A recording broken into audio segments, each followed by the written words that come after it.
Hora de saber quais as novidades da política com Arimatea Souza. Boa noite, Ari.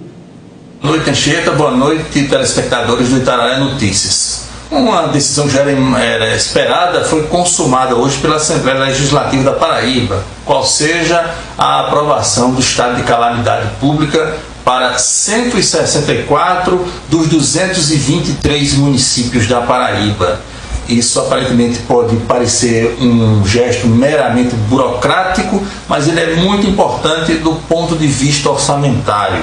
Com essa decretação de calamidade pública, automaticamente os gestores municipais ficam com a possibilidade de remanejamentos orçamentários e igualmente ficam durante determinado período, enquanto estiver em vigência essa decretação, autorizados a eventualmente transgredirem os limites fixados pela Lei de Responsabilidade Fiscal sem nenhum tipo de punição.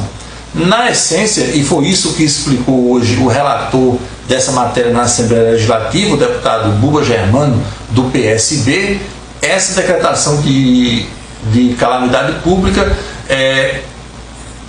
amplifica os poderes e os instrumentos dos gestores municipais para o enfrentamento, especificamente, foi isso que ele grifou na sessão virtual da Assembleia Legislativa, especificamente para o combate a essa pandemia do coronavírus. Todas as ações que foram necessárias, os gestores municipais estão autorizados para que sejam adotadas, desde que restrita a essa situação específica de calamidade pública. Esse aspecto vai ser oportunamente fiscalizado e observado quando da apuração da prestação de contas de cada município por parte do Tribunal de Contas do Estado. Aliás, um dado curioso nessa sessão virtual da Assembleia Legislativa foi o presidente Adriano Galdino, que declarou aos interlocutores que nesse momento não está preocupado em nenhuma ação política que não seja o combate ao coronavírus e particularmente em escapar do coronavírus, foi o que disse o deputado presidente Adriano Galdino. No plano nacional ainda, só para fazer uma correlação, essa questão do orçamento também tem sido observada pelo Congresso Nacional. No final de semana passado, com a relatoria do deputado paraibano Hugo Mota, do Republicanos, foi aprovado também o que chamaram de orçamento de guerra, ou seja, a flexibilização do orçamento geral da União, também focando, direcionando para o combate ao coronavírus. São ações que desengessam a peça orçamentária em função de um fato superveniente, de um fato excepcional. Outro tema posto que já temos conversado aqui é sobre adiar ou não a eleição, prorrogar ou não os mandatos dos atuais prefeitos e vereadores. Há uma convergência na direção do adiamento das eleições por algumas semanas, mas há muita polêmica e falta de consenso no que diz respeito à eventual prorrogação dos mandatos dos atuais gestores municipais e também vereadores. O advogado e professor de Direito Rodrigo Rabelo explicou para o Itararé Notícias como é a via procedimental para se adotar uma solução, ou seja, o adiamento, ou mesmo a solução mais radical, que seria a prorrogação dos mandatos. Vamos acompanhar. Muito se tem discutido sobre as possibilidades de alteração da data das eleições desse ano, em razão do Covid-19, também do prolongamento dos mandatos, prorrogando aí as eleições para daqui a 2 anos, unificando em 2022 todas as eleições para todos os mandatos eletivos. E a pergunta que se faz e a pergunta que não quer calar: qual é o instrumento viável para que isso possa acontecer? Em ambos os casos, a medida a ser tomada são as emendas à Constituição. Tanto uma emenda à Constituição para a eventual mudança da data das eleições do dia 4 de outubro para qualquer outra data, quanto também no caso do prolongamento do mandato eletivo, que atualmente é de 4 anos para prefeitos e vereadores, totalizando 6 anos para que se iguale nas eleições de 2022.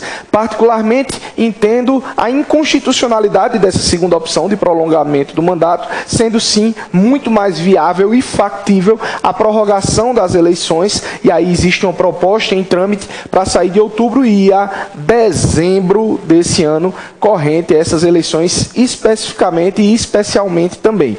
Essa emenda seria promovida no ato das disposições constitucionais transitórias, que é o corpo transitório da Constituição, e só valeria para esse ano.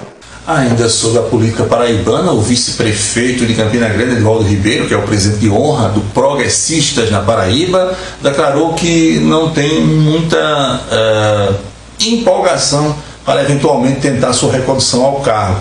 Ele entende pessoalmente, disse que não é ainda uma decisão partidária, que se houver a manutenção da coligação PSD, PSDB e PP, como tudo indica em termos de Campina Grande, pessoalmente ele defende o nome do seu neto, o Lucas Ribeiro, para a composição dessa chapa na qualidade de candidato a vice-prefeito.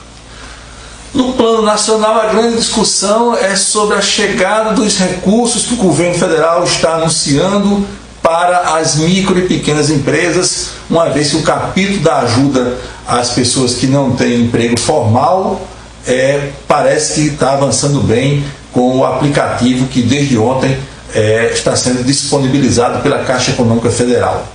No caso das empresas, o governo chegou a anunciar recursos superiores a R$1 trilhão para injeção no mercado financeiro, com a finalidade de socorrer as empresas no que diz respeito ao pagamento das folhas nesses próximos 60 ou 90 dias, e também para injetar recursos para o capital de giro das empresas quando a retomada gradativa da atividade econômica.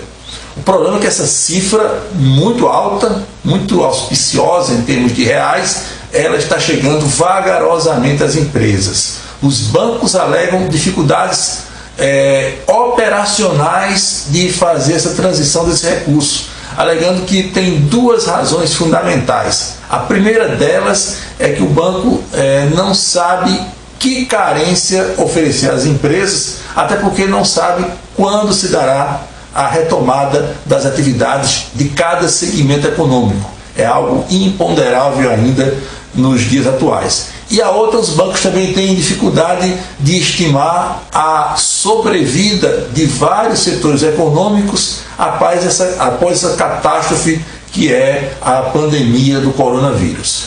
Provavelmente o governo deverá editar novas regulamentações ou medidas provisórias para ampliar e facilitar o fluxo de recursos para o segmento, principalmente da pequena e média empresa.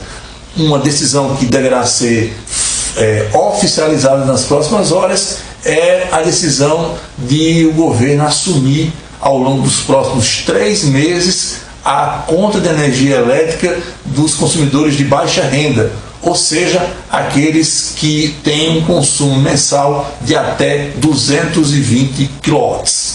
Boa noite para todos, até mais.